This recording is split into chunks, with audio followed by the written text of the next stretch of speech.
السلام علیکم دوستوں، ٹپالوجیز کے ٹاپک کو تھوڑا سا اور آگے بڑھاتے ہیں اور آج ہم بات کریں گے رنگ ٹپالوجی کی۔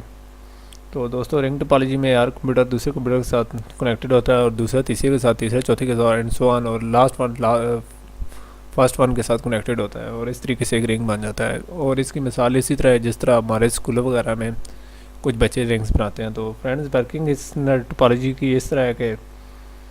ہر کمپیوٹر چونکہ اگلے کمپیوٹر کے ساتھ کنیکٹڈ ہوتا ہے، تو ہر کمپیوٹر پچھلے کمپیوٹر سے ڈیٹا ریسیو کرتا ہے اور اگلے کو سینڈ کرتا ہے،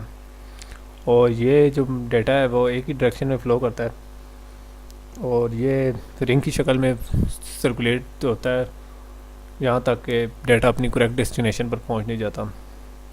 تو فرینڈز، اس کے کچھ ایڈوانٹیجز بھی ہیں اور کچھ ڈس ایڈوانٹیجز بھی ہیں۔ تو سب سے پہلا جو اس کا ایڈوانٹیج ہے وہ یہ ہے کہ یہ کافی سستی اسٹار ٹپالوجی کی نسبت، کیونکہ اس میں نہ کوئی سینٹرل ڈیوائس وغیرہ کوئی انوالو نہیں ہے، اور ہر کمپیوٹر کو نیٹ ورک پر ایکولی ایکسیس ہے۔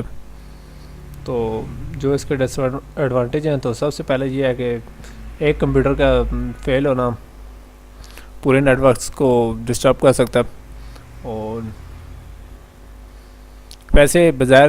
یہ نظر آتا ہے کہ ایک رنگ ہے، تو آج کل ٹیکنالوجی کافی آگے چلی گئی ہے، تو اس کا کاؤنٹر رنگ بھی بن سکتا ہے، جو ہم بعد میں ڈسکس کریں گے۔ تو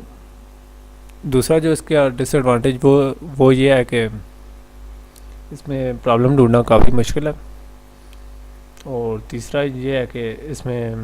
کوئی چیز یا کوئی کمپیوٹر یا کوئی ڈیوائس ایڈ کرنا یا ریموو کرنا کافی مشکل کام ہے، کیونکہ ڈیٹا فلو ہو رہا ہوتا ہے اور رنگ توڑنا کافی کوئی